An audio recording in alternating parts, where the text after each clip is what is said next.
Peace. It's Rakim with Waz the Dome TV, and today's presentation is about the history of Black hospitals in America, and also other things dealing with healthcare as far as within the Black community and the origin of certain things. So it's pretty interesting, man. Make sure you like, subscribe, and share this if you found it useful. So here we go.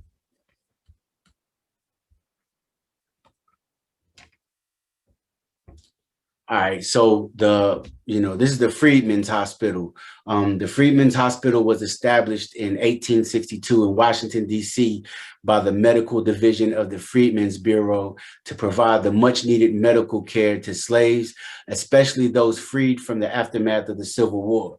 The hospital was located on the grounds belonging to Howard University and was the only federally funded healthcare facility for African Americans in this nation. It still exists today as Howard University Hospital, one of the only three remaining traditional Black hospitals. Freedmen's Hospital provided services for former enslaved Africans. And so that is very powerful whenever you just take the time to realize that our people, during slavery and after slavery did not have access to health care. And so this is huge, you know what I mean, to be able to have a hospital that would see our people, you know what I'm saying. And so the source for this was the Duke University Library and Archives, and that's where a lot of this information is going to be coming from. And so the Freedmen's Hospital, in 1868, 6 years after its founding, Freedmen's Hospital became a teaching hospital for the Howard University Medical School. One of the first members of the school's faculty was Lieutenant Colonel Alexander T. Augusta. Augusta had been placed in charge of the hospital in 1863 and was thus first Black hospital administrator in U.S. history. So this brother here, Alexander T. Augusta, was the first Black hospital administrator in U.S. history. He was also on the faculty for the Howard University Medical School, along with 6 other faculty members, including Anderson Ruffin Abbott, who was another African American. Augusta remained on the faculty from 1868 to 1877. Peace to that brother. And so in 1967, the Freedmen's Hospital was taken over by Howard University and operated until 1975. A new university hospital opened in 1975 at 2041 Georgia Avenue. The former building now houses the Howard University College of Nursing and College of Allied Health Sciences. Howard University continues to manage the facility, which is now called Howard University Hospital. So just to think that, this place that was used to treat former enslaved Africans and enslaved Africans is now teaching nursing to, young brothers and sisters in the Washington, D.C. area. That's powerful. And, you have to look at things in the proper context. And the proper context is this is definitely adding on to the community and is definitely needed, man. And so much props to Howard University for that. And these is a picture of the sisters who were in the nursing program at this hospital. So that's a wonderful picture right there. So Lincoln Hospital, which was in Durham, North Carolina, still is in Durham, North Carolina, actually. Lincoln Hospital was founded by Dr. Aaron McDuffie Moore, who was born in 1863. In 1901, when he convinced Washington Duke that a hospital would be a more valuable investment than Duke's idea of building a monument on the Trinity campus to honor African Americans who had fought for the Confederacy. So they were trying, and see, just think about how racist that is. And there were one of the, I guess, founders of Duke University was wanting to commemorate African Americans who fought against their own self-interest for the Confederacy, you know what I'm saying, and spend money to build a monument for them on what would be now Duke University's campus. And instead, this brother here, Dr. Aaron Moore, convinced them to spend that money on a Duke, I'm sorry, on a Black hospital. So, you know, that's powerful in itself. And, you know, that brother should, you know, be remembered and respected at all times. So it says, Dr. Moore, who received his medical degree from Leonard Medical College, which is now Shaw University, which is an HBCU for those who don't know, was Durham's only Black doctor during this time. So the only Black doctor during this time convinced a white supremacist at Duke University to spend their money instead of building a Confederate monument for the Confederacy, to spend their money on a hospital that would benefit original people. And so the rise of Black Wall Street in Durham, Paris Street, and Black businesses at the turn of the century, such as North Carolina Mutual Life Insurance, brought success and credibility to select members of Durham's Black community. Leaders of these organizations exhibited social dexterity in maintaining good relationships between Blacks and whites through these economic connections. Recognizing Durham's health disparities, Black leaders garnered support for Black hospital from white philanthropists. Now, this comes from Duke University too, so they may be embellishing that relationship between Blacks and whites. We don't know what was in their heart to do what, so I'm not even going to speculate on that. You know what I'm saying? But it does sound like it's being embellished. You know, Dr. Moore definitely is, you know, responsible for bringing the Black hospital that would ultimately, you know, benefit both whites and Black people because it saw everybody. He's definitely responsible for the creation of that. Being the first Black doctor as well, you could tell, and you can obviously see that this was something that was important to him. It was something that, like, you know, it was his life's work. You know what I'm saying? While it might be, you know, something that a white philanthropist, you know, took an interest in for a moment, Dr. Moore, this is what he did. You know what I'm saying? So peace to him. Here's an older picture of Lincoln Hospital, and is really just a house, you know what I'm saying, where the rooms were created. The rooms were, you know, hospital rooms, you know what I'm saying? So responding to racial segregation in the progressive era, African-American doctors established their own hospital after treating Black patients in city hospitals. After they were barred from treating Black patients in city hospitals. So in 1901, African-American doctors weren't even allowed to treat Black patients in white hospitals. So there was definitely a need to have our own. With 12 rooms and a surgery suite, Black physicians could fully practice their profession and demonstrate competency in high-skilled disciplines. Women's auxiliary helped sustain operations. So this hospital here is Provident Hospital in Chicago, Illinois. Provident Hospital and Training School for Nurses, the first Black owned and operated hospital in America, was founded in 1891 by Dr. Daniel Hale Williams. Provident providing training for nurses and interns in Chicago.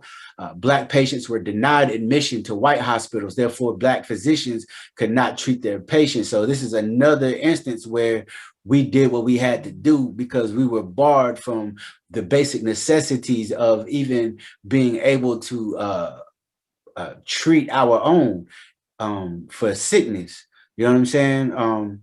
So we did what we had to do and created our own. So this is Provident Hospital and the Training School for Nurses.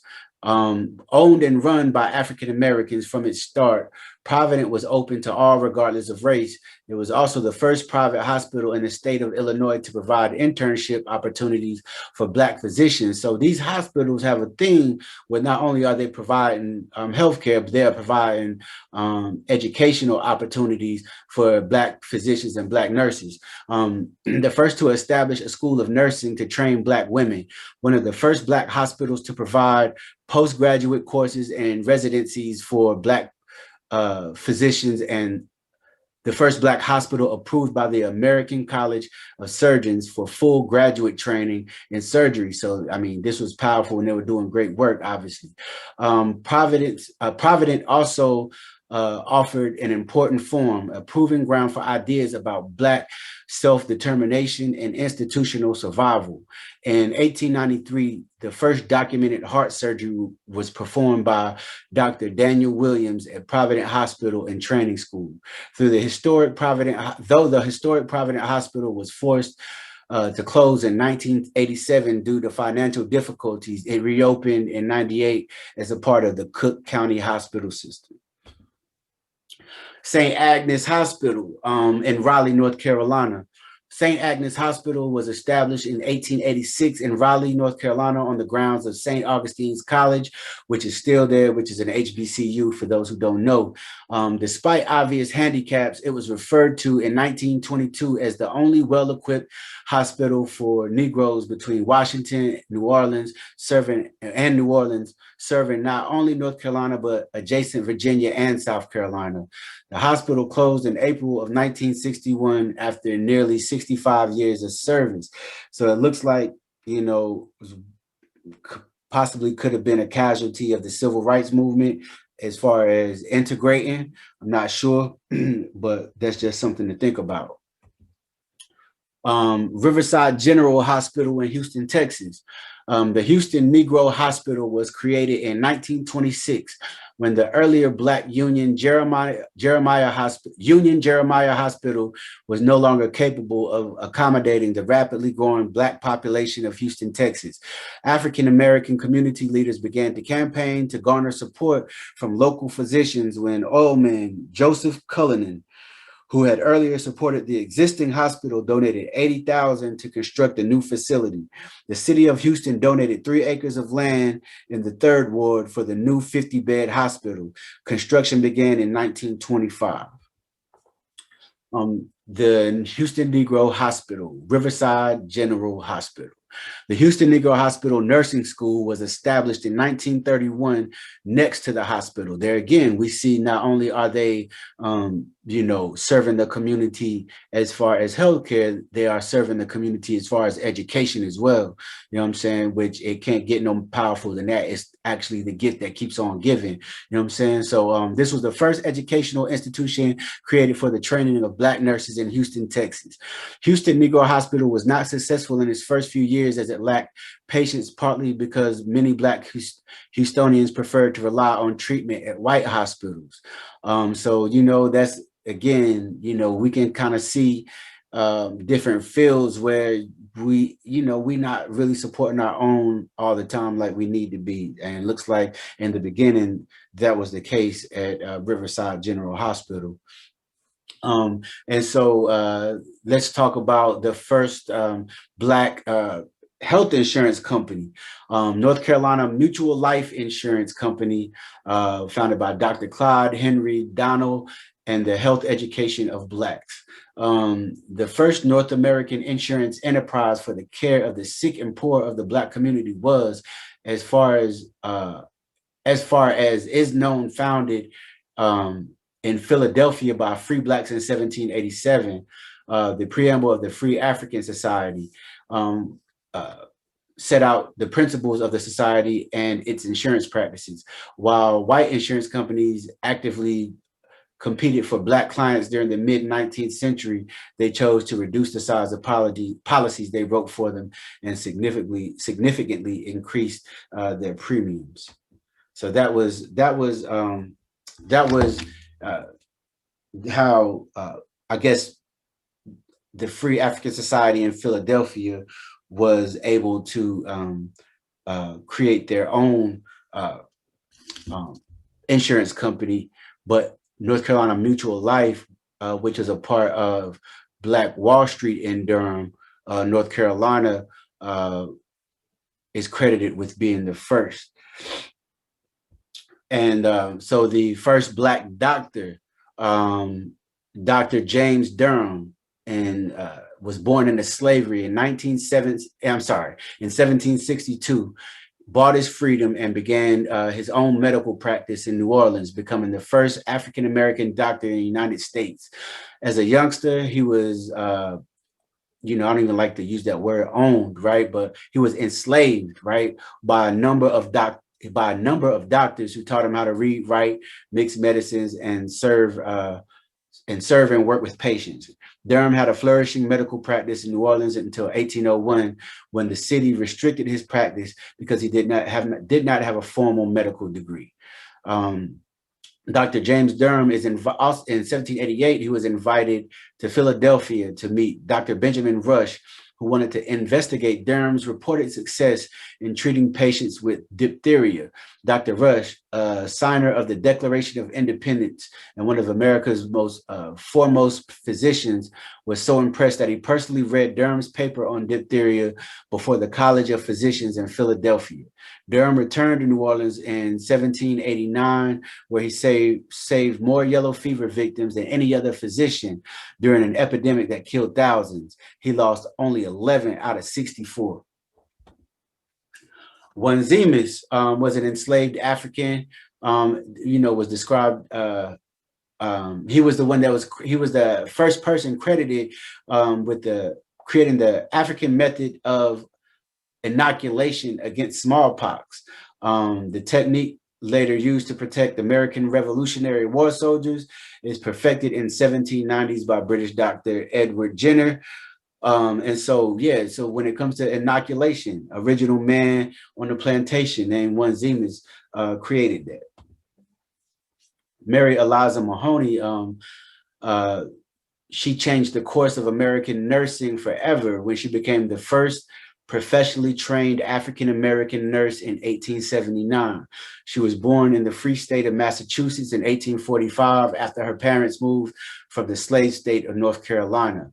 After working at the New England Hospital for 15 years, Mahoney was accepted into the nursing school in 1878 at the age of 33. The 16th month program was very rigorous and consisted of 16-hour days. When the students were not working on the wards at the hospital or doing private duty in patients' homes, they were expected to attend day-long classes and lectures. Only 4 of the original 42 students who started the program had the stamina and willpower to complete the course. When she received her diploma in 1879, she became the first Black American professional nurse and joined the ranks of famous nurses in the history of America. So the Freedom House Ambulance Service. So this was an ambulance service that was the precursor to the EMS in America. It wasn't started by Black people, but it was mostly comprised of Black people. So just to give you context, in 1968, Pittsburgh riots were a series of urban disturbances that erupted in Pittsburgh in 1966 following the assassination of MLK. After 6 days, order was finally restored on April 11th, with property damage surpassing 600,000 and 1,000 arrests being made by law enforcement. So part itself. So in 66, the MLK, in 68, the riots were a response to, just white supremacy and oppression. And but this spawned something.